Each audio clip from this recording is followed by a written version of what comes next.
Magandang umaga sa inyong lahat.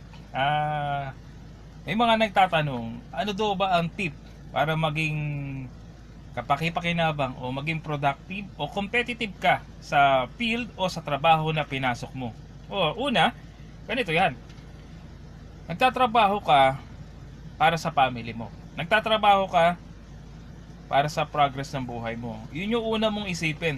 Hindi mo dapat titignan yung mga bagay na nakaka-distract sa'yo. The reason why nagtatrabaho ka, namamasukan ka, para baguhin yung takbo ng buhay mo, ng pamumuhay ng family mo. Yun yung dapat na isipin mo.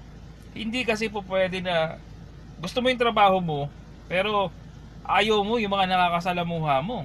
Ang pakiramdam mo lahat ng mga kasama mo sa opisina negative. Ang pakiramdam mo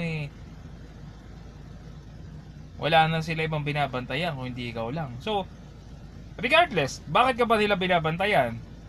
In the first place, maring nakikita nila na may pag-asa ka na umangat sa buhay, and then sila nagiging inferior sila. So, pinag-uusapan ka, ayaw mo nung sikat ka. Ikaw ang pinag-uusapan nila, pero ganito yan. The reason why pumapasok ka sa opisina, the reason why nagtatrabaho ka, nagdinegosyo ka, for one certain goal.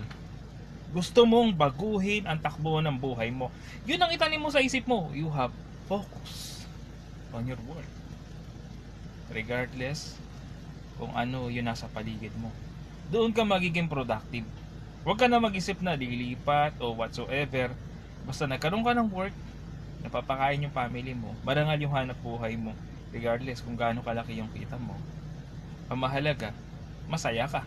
At yung saya mo naman, within your heart, yan manggagaling yan. Hindi na mo pwedeng sabing kumikita ka lang ng pera, masaya ka. Kailangan gusto mo yung trabaho mo.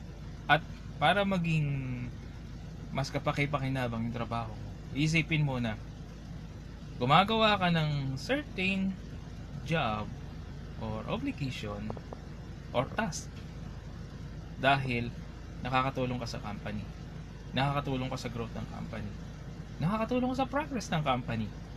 In return, you earn. Kumikita ka para sa pamilya mo. Kumikita ka para sa progress ng buhay mo. Yun yung magiging cue para maging productive ka. Ginagawa mo itong trabaho na to dahil gusto mong magserbisyo rin sa kapwa mo.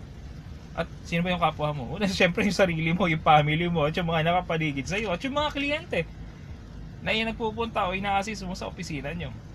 Yun yung dapat na isipin mo. For everyday na lumilipas, meron ba ako natutulungan? Naging blessing ba ako sa kapwa ko? Naging burden ako sa buhay nila? Yun ang dapat na iisipin mo para maging productive ka. Nakatulong o naging burden? Okay? So, yun ang tip ko sa inyo. Para maging productive ka sa trabaho mo, ang iisipin mo, paano ako magiging inspirasyon? Paano ako makakatulong? Paano ako makakasolve ng problem ng mga taong lumalapit sa akin? Okay? Have a nice day!